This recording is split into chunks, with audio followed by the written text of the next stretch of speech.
vous remercier, mes chers amis, qui est à mes côtés pour l'annonce de ma candidature. Et je voudrais saluer tout spécialement la présence des élus venus des communes voisines. Et en premier lieu, bien sûr, Éric Profil-Brulfer, le maire de Menucourt, dont le soutien me sera précieux, mais aussi Sylvette Amestoy et Michel Brevet, maires adjoints de Courdimanche et de Jouy, respectivement. Merci aussi à Sylvie Couchot, ma première adjointe, et aux élus vauréaliens qui me pardonneront de ne pas les citer, ils sont cités à travers Sylvie.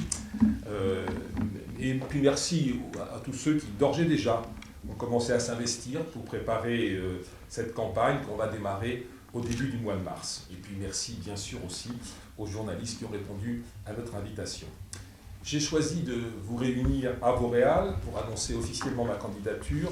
D'abord, bien sûr, parce que c'est la ville dont je suis le maire, la ville où je vis, et aussi parce que cette commune, au cœur de la circonscription, au confluent des routes qui la traversent, me paraît emblématique d'un certain art de vivre, du bien vivre ensemble.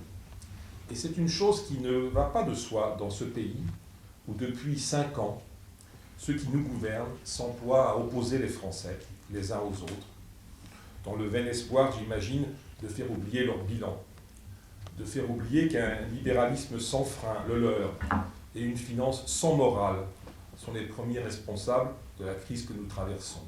Une crise que leur politique inégalitaire rend en plus dure aux plus faibles.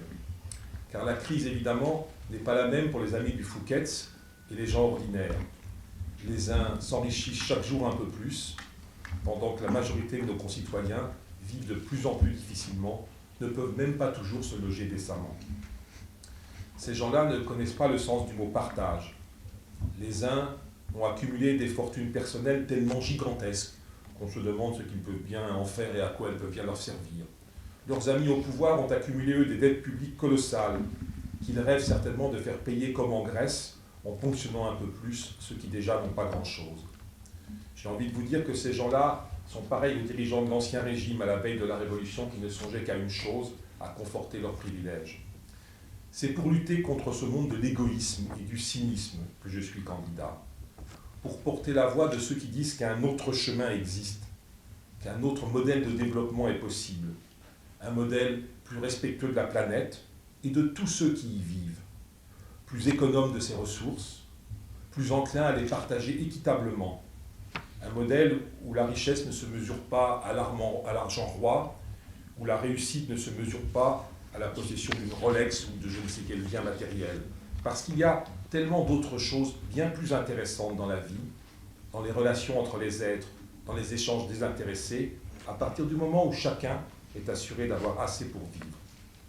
Nous montrerons dans les mois qui viennent, par des exemples concrets, que cela est possible, qu'il en existe déjà, à une petite échelle, les prémices, dans des villes comme Vauréal, comme Menucourt, et grâce à Sylvette Amestoy, à Courdimanche, dans d'autres sans doute aussi bien sûr.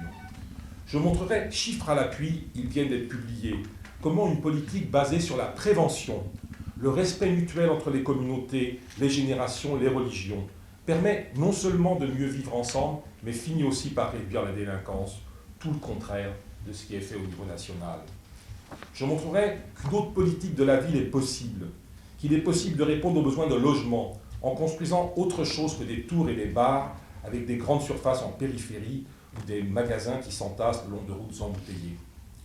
Je montrerai qu'il est possible d'aménager l'espace urbain pour offrir aux familles une palette de commerces, de services et de loisirs accessibles sans avoir à parcourir des kilomètres générateurs de CO2 et de pollution.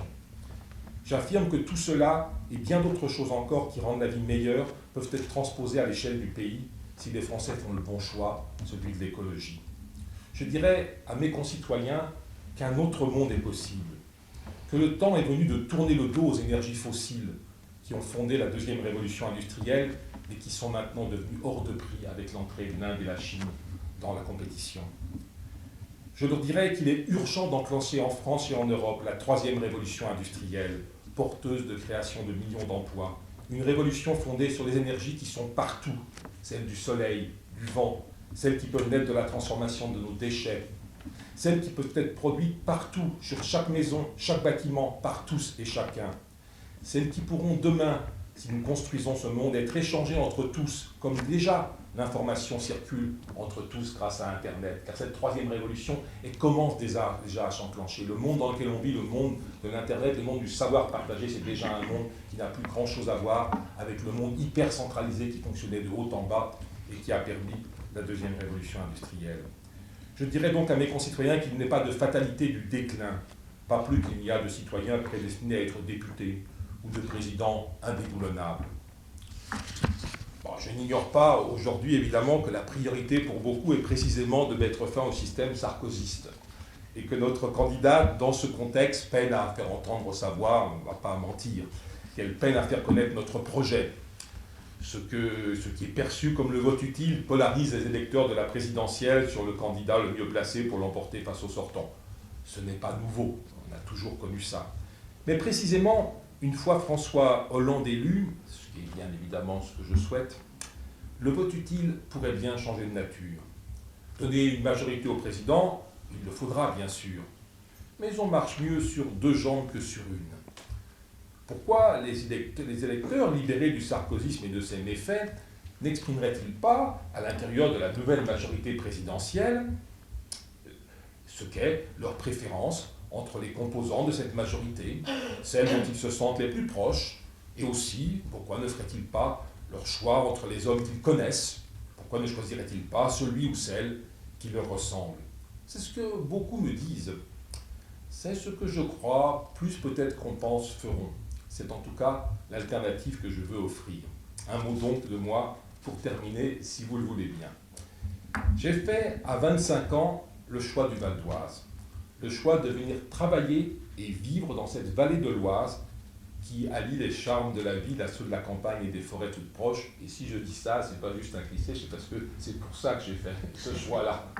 Le randonneur que j'étais à l'époque, que je suis moins maintenant, parce que le temps ne me le permet pas, était très sensible au fait qu'il y ait de belles forêts à côté. Et c'est d'ailleurs pourquoi j'ai commencé par m'installer à Presles, qui était en plein milieu des forêts. Et puis, il y a une vingtaine d'années, je suis venu à Vauréal. C'est ici, au cœur de notre département, que j'ai travaillé comme enseignant. Ici que mes enfants sont allés à l'école, au collège, au lycée, à l'université. Ici, dans la ville voisine de Jouy-Moutier, que vient de s'installer ma fille. C'est ici que ma famille et moi, nous sommes heureux de vivre. C'est ce département que j'ai représenté aussi pendant 12 ans au conseil régional, avant de me consacrer à la ville dont je suis devenu le maire. C'est ici aussi, en Val d'Oise, que j'ai rejoint d'abord le Parti socialiste. C'est au sein de ce parti que j'ai commencé par militer pour qu'il soit pris en compte la cause écologiste, avant de rejoindre les Verts, dont le combat pour la planète me paraît l'urgence absolue aujourd'hui. Ce faisant, je ne renie rien de mon passé, je le dis au passage. J'ai seulement inversé l'ordre de mes priorités. Socialiste, écologiste, j'étais. Écologiste, socialiste, je suis.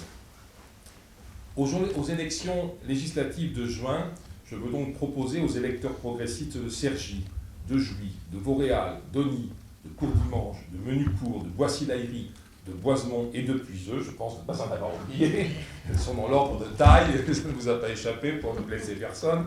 Je veux proposer à tous ces électeurs de la 10e circonscription à la fois une alternative, comme je viens de le dire, à l'intérieur de la future majorité présidentielle, et aussi je veux proposer un député utile, permettant, à travers les priorités de l'écologie, de résoudre leurs problèmes concrets, ceux des déplacements, et tout particulièrement du RERA, pour lesquels je pense que nous avons, nous les écologistes, dans la logique de priorité au transport en commun qui est la nôtre, de vraies solutions qui n'ont pas pu, je ne sous-estime pas les efforts des uns et des autres, peut-être plus ou moins appuyés. L'actuel député est moins intéressé que ne l'est le maire de Vauréal par ce qui se passe sur le RERA. En tout cas, je constate que pour l'instant, rien n'a abouti, pour ne pas dire que c'est pire en pire. Celui des nuisances aériennes qui sont en train de s'aggraver dans notre secteur, je crois que ce n'est pas la peine que je développe. Ceux de l'emploi, auquel la transition écologique, dont j'ai dit un mot tout à l'heure, peut donner un nouveau souffle et créer des milliers d'emplois. Ceux du logement et de la consommation énergétique, qui sont des problèmes liés, car un des problèmes du logement, c'est que les loyers sont de plus en plus chers, et si les charges étaient moins, l'ensemble serait moins lourd. Ceux de l'école aussi, et j'en ai déjà parlé, ceux qui sont liés à la sécurité. Je voudrais dire enfin un mot de l'Europe, qui cessera d'être un problème, ce que je crois certains imaginent être un problème, mais qui deviendra la solution à nos problèmes, dès lors que nous construirons un vrai projet politique européen fondé sur cette troisième révolution industrielle que j'évoquais et qui d'ailleurs déjà est évoquée par certains en Europe. J'écoutais tout à l'heure sur France Inter Jérémy Rifkin présenter ce projet de manière très convaincante, je l'espère pour tous ceux qui auront écouté. Et en même temps, je pense aussi, il faut le dire, une Europe protégée de ce qui est parfois une concurrence déloyale, protégée par des normes sociales et environnementales qu'il est normal d'appliquer aux frontières d'un ensemble où les règles ne sont pas, qui est en commerce avec d'autres ensembles où les règles ne sont pas les mêmes partout.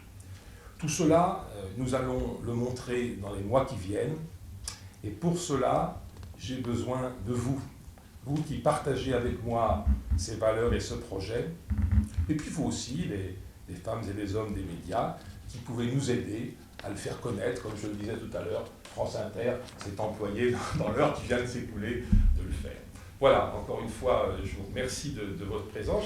Je vais laisser dire un...